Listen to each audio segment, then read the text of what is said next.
Hi, my name is Lauren Sanders, and you're listening to the Yogakane podcast. It's August 9th, 2019, and welcome to episode 15, Cultivating Abundance. So it's been a while, right? And I hope each of you are enjoying your summer, finding some cool ways to cool down and lean in, especially for you pittas out there. Feels really good to sit back behind the mic again. I've had an incredible summer, and this episode's going to kind of tell you about it. This episode, we're doing things a little bit differently. I'm been inspired by the Beyond Dharma talk that I was a part of at Northwest Yoga Feast, which was led by Drea. She's a yogi from Nelson, Canada, and she is incredible. And so in this episode, we're going to slow things down a bit, and I'm just actually going to chat with you and bring you my first, Dharma talk. Since a lot of you don't really know me, because I'm usually in the seat as being the interviewer, I thought that this would be a fun way for you to get to know me a little bit more. And please stay tuned, because at the end of this episode, I'm going to be announcing a really fun way for you, the listener, to be on the podcast. So stay tuned for that. So before we get into this, what is a Dharma talk? So you've probably been a part of them before. A Dharma talk can happen during a yoga class when a yoga teacher just has one fluid train of thoughts coming at you. And it's usually about a particular topic, and it's presented in a way where the speaker shares their knowledge to invoke thought to you, the listener. So hopefully you get evoked. They can be really long or short. Like right now, I'm in the middle of studying for the LSAT. Yep, you heard that right. I'm going to be going to law school next year. And one of the instructors, she'll throw in a little Dharma talk here or there in between sections. And I always just want to throw up my hands and be like, yeah, I feel you, sister. But back to that note of law school, I haven't been accepted yet. I haven't even taken the LSAT, but I'm in the midst of studying, and I'm going to be an attorney. I'm going to be a lawyer, because you got to speak things into existence, right? Yeah, so, and you also have to do that really hard, dirty work to get prepared, which I'm doing, and it's actually really fun. I used to think of the LSAT as this really big hurdle and extremely daunting and thing that I had to do, but now I just see it as a door to get me into this whole new world of learning about the law and learning about how to incorporate that into justice and serving others. So I'm really excited about that. And if there's any yogi lawyers out there listening, please hit me up. I would love to chat with you. And so back to the Dharma talk. So when I'm a part of one, sometimes the teacher, she or he just has me go a little bit deeper into my own reflection and thought about my own life. So this really happened for me at Northwest Yoga Feast, which took place a few weeks ago during Drea's Beyond Dharma talk. And I'm still coming down from the yoga festival. I don't know if anyone else who went to the yoga feast is feeling that, but I'm definitely been riding a really beautiful high, but I don't want to say it's high because it's a sustaining feeling. So I just feel really good and balanced after the feast. Peace, I guess that's the word, peace. So for those of you who don't know, Northwest Yoga Feast happens every summer in Sagal, Idaho. The next one is next summer, and it's July, let me check my calendar, get into July. It's July 17th through the 19th. Yeah, and that's going to be their 10th one, so you know it's going to be amazing. And the feast is it's an intimate yoga retreat. There's about 120 people who attend, and it's hosted by the Eureka Institute, which is a nonprofit organization.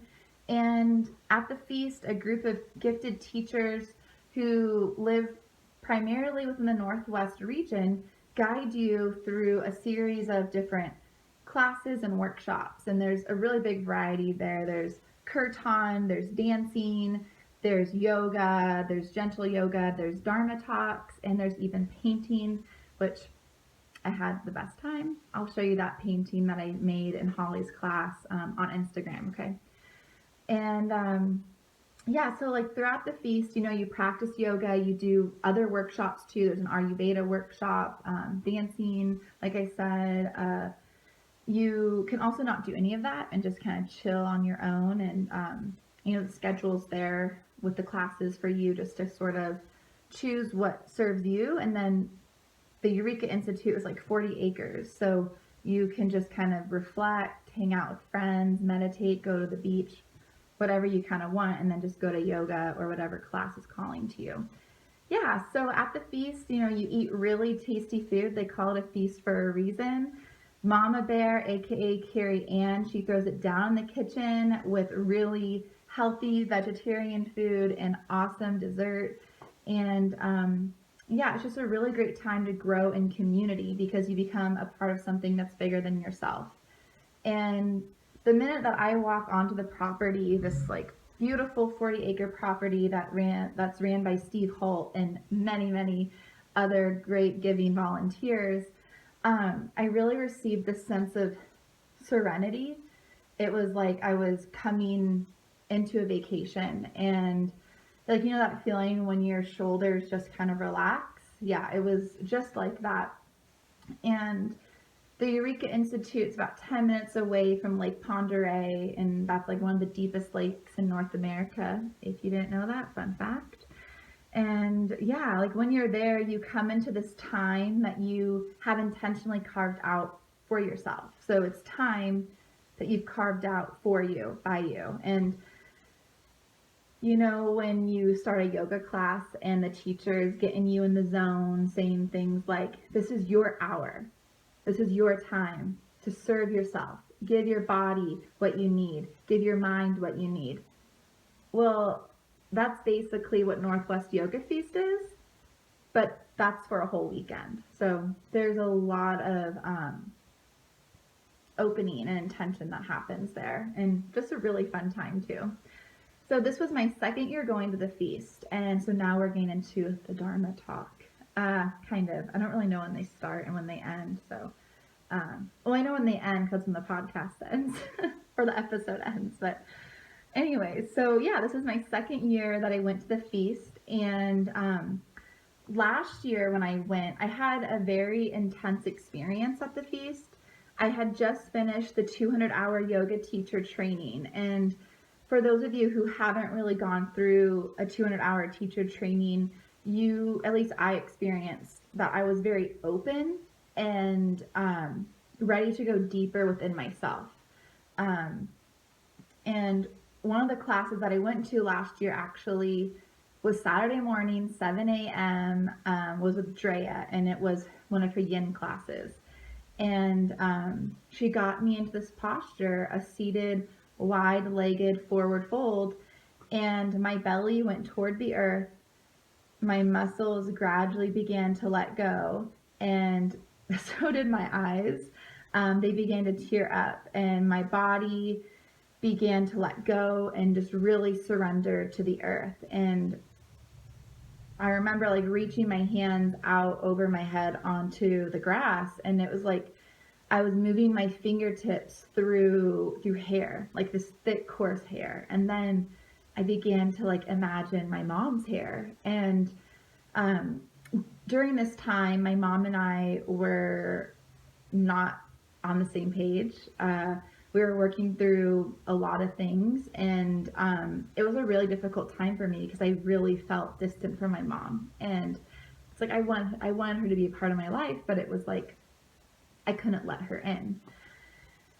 So Drea's class, she did it. She really opened me up to start to see my relationship with my mom with more clarity. Like I was a bird sitting above my relationship with my mom.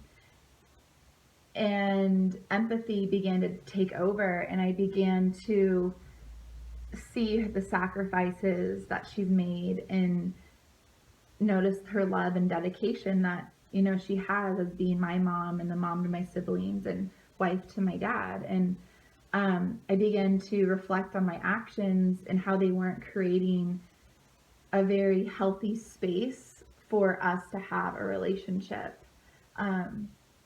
So from there, you know, that was Saturday morning. I got 2 more days. So from there, my journey really expanded at the feast. And I realized at the end of Northwest Yoga Feast 2018 that I was carrying a lot of weight.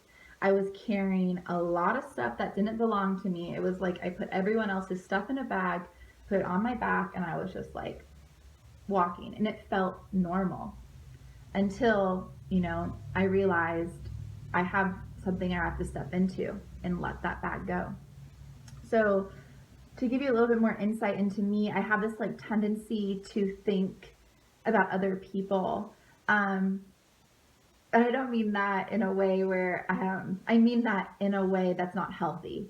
I mean that I think for other people, like literally, I will be like, what will someone think if I say this? What will someone think if I do this? So I'm not giving that person their free will. And I got so caught up in this make-believe criticism that I thought people were going to give me, that I just kind of like, it prevented me from living. So one of my friends I met at the feast and did the yoga training with shared with me this like beautiful analogy about being weighted down by fear or by trauma. And I want to share it with you because it really resonated with me. And I mentioned a few times on other episodes when I talk with my guests. So what she shared with me is like each of us are animals who have body of water that we live in, you know, our own little ecosystem that we create. And there are at times where people will come in and dirty up our water. And eventually, if your water has been dirty long enough, it feels very normal for your wings to feel that oil. It begins to feel normal to look out at your water and see a piece of trash. And what she shared with me and what she ultimately got to is like, I have the choice to wash and clean up my water. Other people might still try to pollute it, and that's on them. What the oil that they bring in isn't my oil to carry. That's theirs. That belongs in their water, not in mine. So with this thought of that I can choose what I let into my water, I became more aware of the power that I have over what I let in and what I carry in that pack, right? And so when I walked away from Northwest Yoga Feast last year, my journey began to discover what I'm letting in that is polluting my waters. And it started off with therapy. And now I'm in also yoga therapy, which is awesome, with Anna Morgard. She is a Spokane yoga therapist, and I'll link to her info in the show notes. She's amazing. And in addition to therapy and yoga therapy, I slowly, and also just taking yoga like on my own, you know, in classes or doing it on the mat, in random places that I like to do yoga. I also slowly began to get more vulnerable with people. It's funny. It's usually really easy to be vulnerable. I don't know if you've noticed this, but like I noticed that's usually a lot more easy to be vulnerable with people that you don't know. So I had to start to get vulnerable with people that were closest to me. And that was hard because of that criticism factor. You know, what were they going to think of me if I let my boundaries down?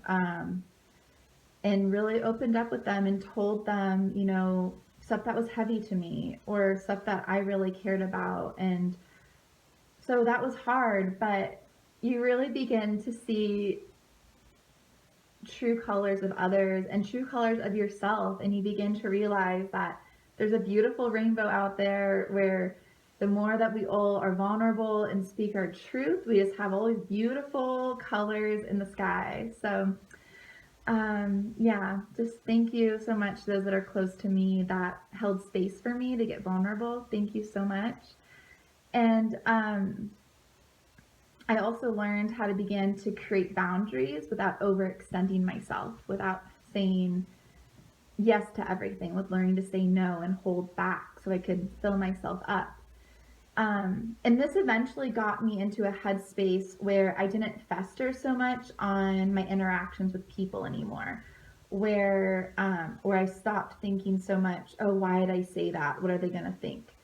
So this journey of cleaning up has actually really empowered me to stand firmly on my own 2 feet. And now here we are about a year later, Northwest Yoga Feast 2019, and my experience at the feast was way different. It was still really fun because last year was a blast too, but it was lighter.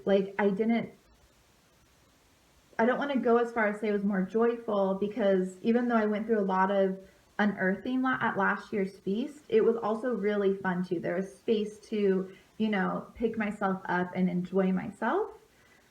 But I didn't feel like I was carrying as much waste for me to work through, if that makes sense, because, I'm cleaning up my water. And this correlated really nicely with the theme for the feast for this year, which was Cultivating Abundance, also the name for this episode. And, I helped out with marketing for the feast, and I was just like, cultivating abundance. Okay, what does that mean? So there's a Yoga Sutra 2.39 that talks about abundance and aparigraha. And aparigraha is about letting go of attachments to create space for natural abundance to form within. All right, yeah. But what does cultivating abundance mean? I still didn't get it.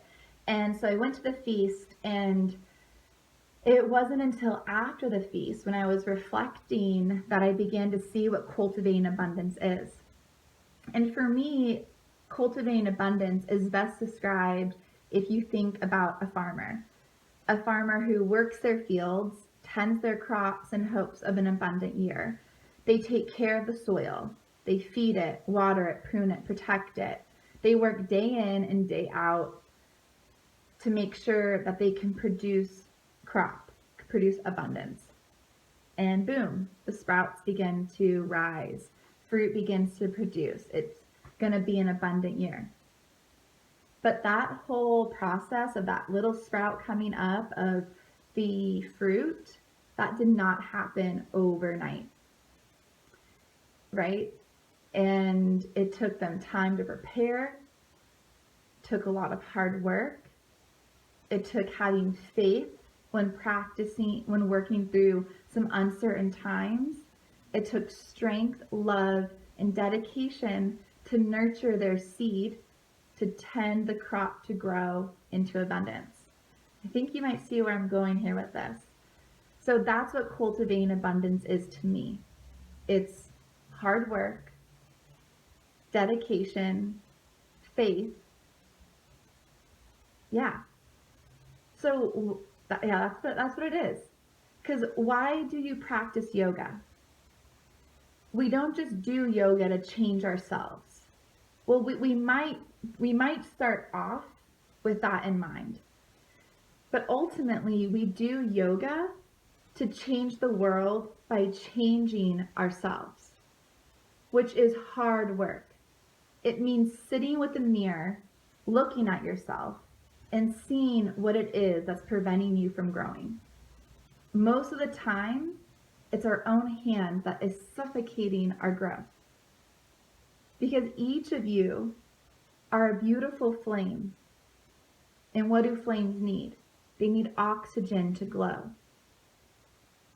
So what is it in your life that is suffocating you and stifling your growth? Grow. Your glow. Glow. That glow is abundance. I'm not saying to quit your job or to cut old ties with that difficult person in your life, because cultivating abundance is so much more than that. It's a conscious look in. It's work. It's digging up the dirt. It's taking responsibility. It's working the fields of your own life, moving through the yuck and the muck. Like what I said, like what I talked about with Sam and Aaron in episode 3. They're the owners of the Lotus. To receive more awareness, we must move through the hard stuff. And that's what cultivating abundance is all about for me. It's about putting in the time and effort to nurture and create space for my abundance to grow, because I'm worth it. And so are you.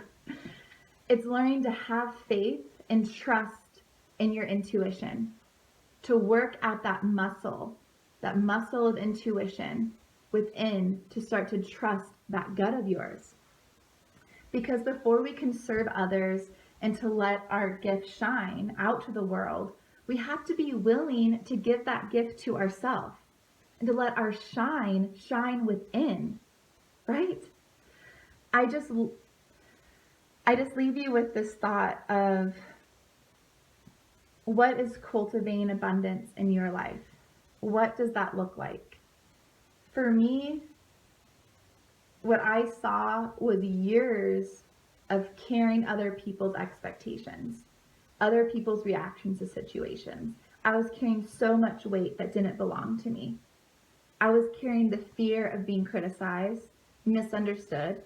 I was carrying other people's perceptions I thought that they would have of me, and not giving them their own free will. Like, I was taking something from other people to live and think their life.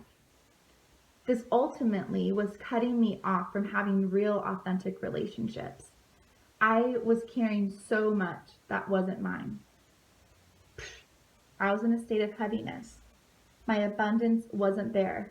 I swear, I would sit and cry sometimes because I couldn't make a decision.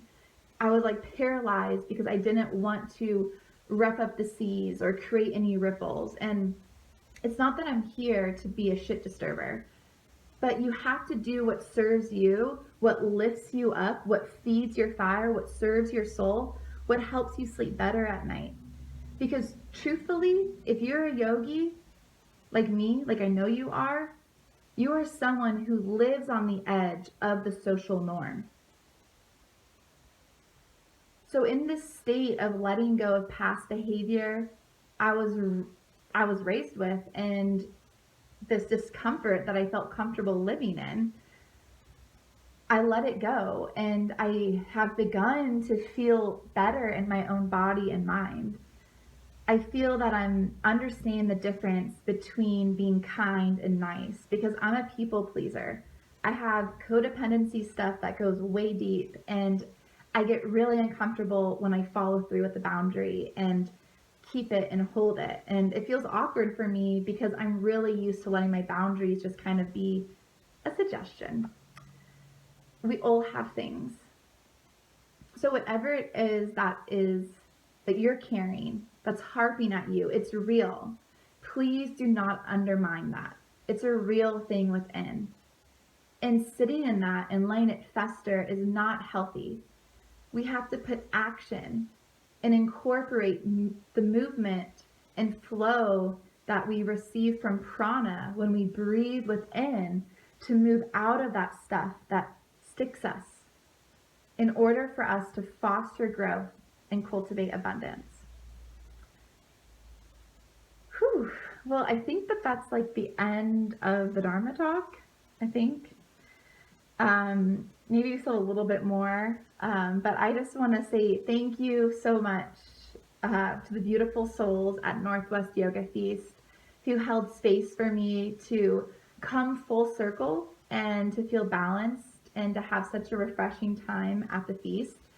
It was just what I needed, and from the bottom of my heart, thank you to each of you, Steve Holt, Yvette McGowan, They both founded the Eureka Institute, and to Brita Letter, who does so much work for the feast. And I know that my experience at the feast is not a solo one. I know there are many people who went to the feast who had an experience to some degree which gave them more insight into their life. So if that's you, hit me up. We should talk about it. So the yoga feast next year, like I said, will be July 17th to the 20th, 2020, and tickets are available now.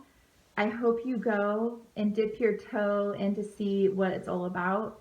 It's a community that is non-judgmental. It's a community that gives you a 10-second hug. They look you in the eye. They hold you in whatever space that you're in, and they meet you where you're at. Yeah, so like I said, if you had an amazing time at the feast, please hit me up. I would love to get a group of us on here on the podcast so we can talk about how awesome Northwest Yoga Feast is and how we moved from it.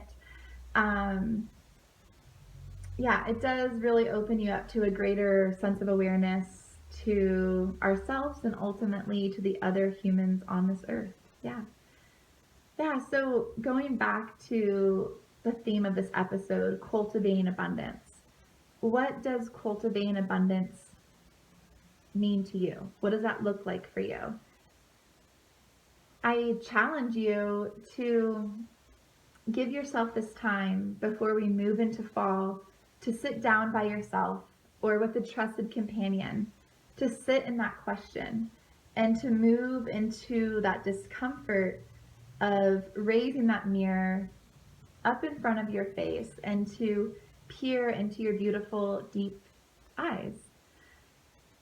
Yeah, to each of you who, it might be hard, but, give yourself time to open up, be real, authentic, especially if you're not used to this sort of thing.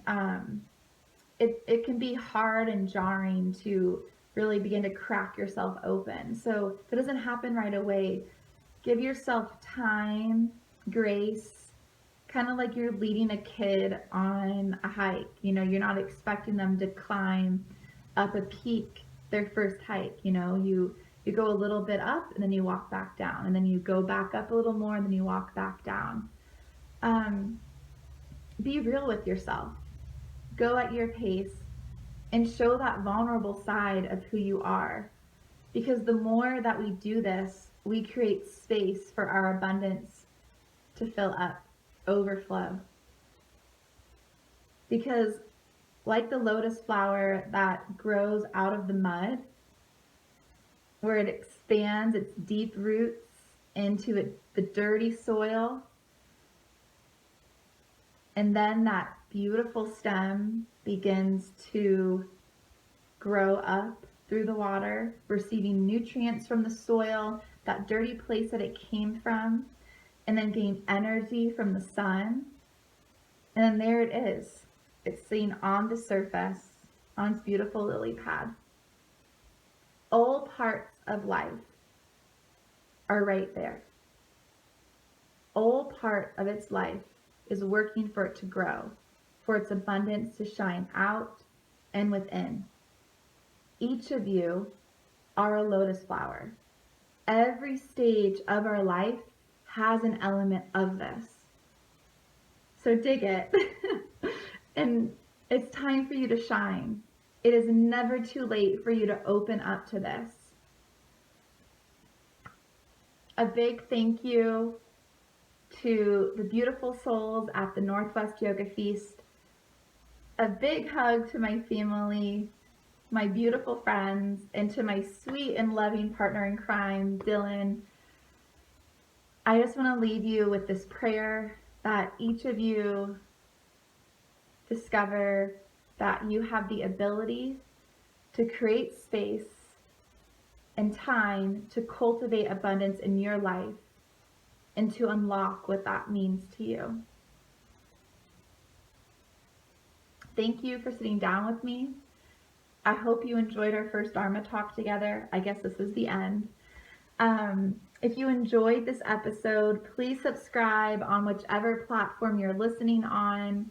Please follow Yogakane on Instagram and Facebook. That's where I share a lot of my announcements. And please leave a review. They help so much with the ranking of the podcast. And please share this podcast with your friends. And as I mentioned at the beginning of this episode, I really want to get you, the listener, on the podcast. So here's what I have in mind. I would love for you to record yourself saying the following script. Hi, my name is, put your name there, from whichever town you're from, and you're listening to the Yogakane podcast. So here's how it sounds in real life. Hi, my name is Lauren Sanders from Spokane, Washington, and you're listening to the Yogakane podcast. Record yourself saying this on a voice recording app on your phone, and then email it to me, yogakane509@gmail.com, with the subject line podcast intro. I will leave a link to my email address in the show notes. I am super excited to get these from you and to start having your voice and energy introduce each episode. So in our next episode, we're going to be returning back to interviews. And I chatted with a very, very special person, Hannah Tolbot. I gotta get that down.